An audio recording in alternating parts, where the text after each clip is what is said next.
Hello tout le monde, j'espère que vous allez bien. Aujourd'hui je vous retrouve pour une nouvelle vidéo. Donc c'est une vidéo, je sais pas trop comment ça s'appelle ce genre de vidéo, mais c'est pas grave. En gros je vais vous dire les 15 choses que j'ai apprises en devenant propriétaire, mais on peut aussi très bien faire cette vidéo si on a un cheval en demi-pension, un cheval qu'on nous confie, un cheval qu'on loue, voilà, vous m'avez compris quoi. 15 choses, c'est assez long, je vais essayer de bien vous expliquer pourquoi je dis ça. Je vais commencer de suite car j'ai pas d'autre chose à dire. Donc première chose, je dis l'attachement pour un cheval, un lien qui se crée, une connexion directe. Donc l'attachement pour le cheval, vu que au final on achète son cheval, c'est juste un cheval, mais ensuite ça devient notre cheval et du coup on s'y attache fort fort fort et je pense que c'est vraiment la première chose qui nous marque quoi. C'est l'attachement pour ce cheval qui est maintenant le nôtre. Un lien qui se crée vu que il y a une relation, une confiance qui va s'installer au sein du couple. Donc voilà, et la connexion, vu que pareil, la confiance s'installe et on se connaît, on commence à s'apprendre à se connaître. Et voilà, c'est pour ça que je dis ça. Deuxième chose, pensez à lui avant de penser à soi. Vu que c'est une chose très très importante que il faut penser à ses besoins avant de penser aux nôtres. Un animal, il peut pas parler, il peut pas vous dire s'il va bien, s'il a mal quelque part. Donc il faut beaucoup il faut beaucoup penser à lui et savoir l'écouter. Donc troisième, être patient et écouter son cheval. Donc ça revient un peu au même, c'est être patient. Moi c'est vraiment la chose très très très très très très très importante dans le milieu du cheval. Quand on a un cheval, il faut pas vouloir aller trop vite d'un coup. Certes on a envie de faire beaucoup de choses avec, d'apprendre des tours, de lui faire des théologies. Sauter haut, machin, on a encore de l'aide, mais quand on connaît pas son cheval encore, vaut mieux faire des choses toutes banales. Faire du dressage, du saut, du travail à pied, mais pas spécialement apprendre des tours, juste qu'il vous respecte, de la longe, tout ça. Et c'est vraiment comme ça que vous allez pouvoir réussir à créer une relation. Et petit à petit, vous allez voir que ça va aller mieux. Et que là, vous allez pouvoir commencer à faire des tours, tout ça, car quand on ne connaît pas encore son cheval, c'est limite dangereux parce qu'on ne connaît pas encore vraiment ses réactions. Quatrième chose, chaque cheval cache au fond quelque chose d'extraordinaire. Il faut juste réussir à le trouver. Donc, moi je dis ça car on critique pas mal les chevaux. Ah, il saute pas bien, il saute pas haut, il est moche, il est mal fait. Mais un cheval, il n'y peut rien. S'il est né comme ça, il est né comme ça. Je veux dire, c'est pas pour ça qu'il ne trouvera pas un cavalier qui lui convient et qui s'épanouira avec. Donc moi perso ça m'énerve les gens qui critiquent les chevaux, ah ils sautent pas machin machin, mais il n'y a pas les concours, il n'y a pas que les concours d'obstacles dans la vie d'un cheval et voilà. Donc je dis ça aussi car moi Emerald quand je l'ai eue, elle savait pas faire grand chose, même presque rien. Et maintenant elle fait des choses top, je veux dire je sais pas, j'aurais jamais pensé qu'elle pouvait faire des choses comme ça. Et un cheval qui vous donne envie de voir plus grand, donc ça c'est pour Isra et même Hirondelle.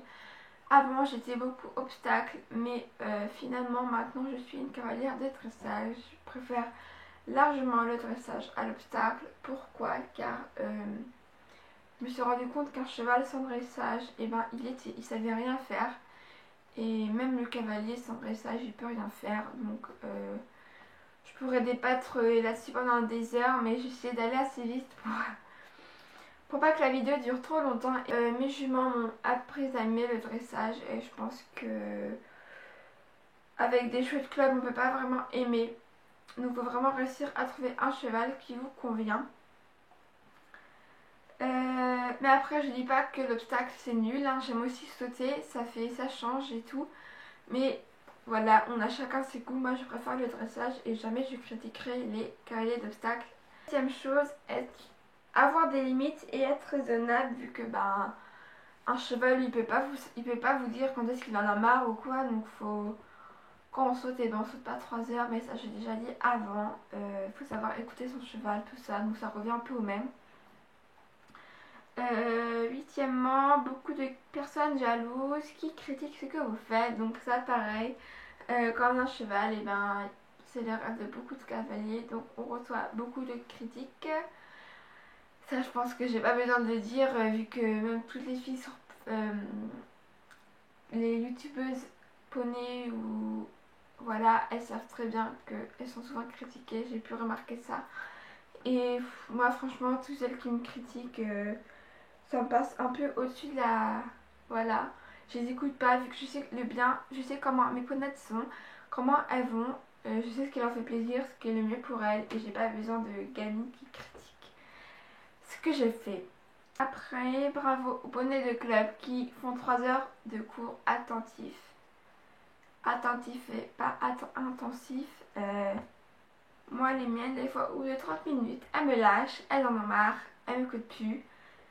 Donc voilà, les poneys de club, franchement, c'est des super poneys. Il n'y a pas trop de choses à dire, ils nous apprennent vraiment tout. Et il faut vraiment les remercier parce que voilà, ils sont top. Dixièmement, chaque cheval est différent, chacun a une morphologie différente. Donc ça aussi c'est important, il ne faut pas vouloir tous les caser dans la même petite case. Mort simple et fer, non il n'y a pas que ça. Moi les miennes sont sans fer vu qu'elles n'en ont pas besoin. Israël est en mort simple et Hirondelle, elle est en mort simple, double brisure aiguille. Avec un noseband, donc pas de critique sur le noseband. Si j'en mets c'est parce qu'elle ouvre la bouche et du coup comme je vous ai déjà dit elle était très très dure de la bouche et elle n'écoute pas sinon. Donc onzièmement, qu'il neige, qu'il vente ou qu'il pleuve, et ben il faut aller nourrir ses chevaux. Ça moi je l'ai appris vu que mes juments sont pas en pension, elles sont chez moi. Enfin chez moi voilà, elles sont dans un champ à côté de chez moi. Donc et ben c'est à moi d'aller les nourrir, hein, personne n'y va. C'est mes juments, j'assume. Voilà. Tous les cavaliers ne vont pas à tous les chevaux et tous les chevaux ne vont pas à tous les cavaliers. On met pas un cheval, un petit cavalier, enfin un cheval qui a la mort, qui est dur de la bouche, un petit cavalier, on met pas sur un petit poney un grand cavalier. Et 13e chose, quand je suis énervée, il y a qu'elle qui arrive à me calmer et pour ça je les remercie profondément vu qu'il n'y a que elle qui me calme. 14e chose, on n'a pas besoin de monter à cheval, non, de monter son cheval pour l'aimer et s'en occuper. Bon, moi j'ai insisté là-dessus car quand j'ai eu le poulain d'Isra pendant 2 semaines, j'ai pas monté Hirondelle car bah, fallait que je me remette du choc de la naissance. J'étais tellement contente, ça m'a vraiment, j'étais tellement émotive du poulain que j'arrivais pas à m'y remettre. Et du coup pendant 2 semaines je l'ai pas monté Hirondelle, mais ce n'est pas pour ça que je n'allais pas la voir, la longer, tout ça. Et j'ai reçu des critiques soi-disant je n'aimais plus Hirondelle, j'en avais rien à battre, je m'en fichais d'elle. Maintenant j'avais juste le poulain en tête et c'est complètement faux. Hirondelle ça restera la première peut-être la jument qui m'a appris beaucoup de choses et les gens qui critiquent ils savent pas ce qu'ils disent vu qu'ils savent pas l'amour que je porte à mes juments. Et voilà, donc ça c'est vraiment gamin, débile de dire ça. Moi j'ai pas besoin de monter mes juments pour les aimer et pour m'en occuper. Car là Israël ça fait bientôt 1 an que je la monte pas, donc on pourrait très bien dire vraiment, je l'aime plus, hein, je m'en fous. Mais non, désolé, je dis truc. J'ai pas besoin de la... Voilà quoi. J'ai pas besoin de la monter pour l'aimer. Quand on a un cheval, c'est déjà moi, j'ai mes juments car je les aime. J'ai pas besoin de les monter pour m'en occuper. Et voilà quoi, c'est vraiment débile de dire ça. Et la 15e chose, c'est la liberté de faire ce que tu veux quand tu veux avec ton cheval. Donc moi les miennes sont chez moi. Donc je fais ce que je veux avec. Quand j'ai envie de sauter, je saute. Quand j'ai envie de faire du dressage, je dresse. Envie de monter en cordelette, faire du travail à pied, des balades. Voilà quoi, je fais ce que je veux. Mais je ne sais qu'on n'a pas tous la possibilité de faire ce qu'on veut quand on a des chevaux qui sont en pension dans des clubs. Bon, moi ça j'y peux pas grand chose, hein, c'est les règles, hein, c'est normal. J'espère que ces 15 choses vous auront été assez claires. J'ai essayé de pas trop faire une vidéo qui dure longtemps. J'espère que la vidéo vous aura plu. Je vous fais de gros bisous et je vous dis à la prochaine. Bye.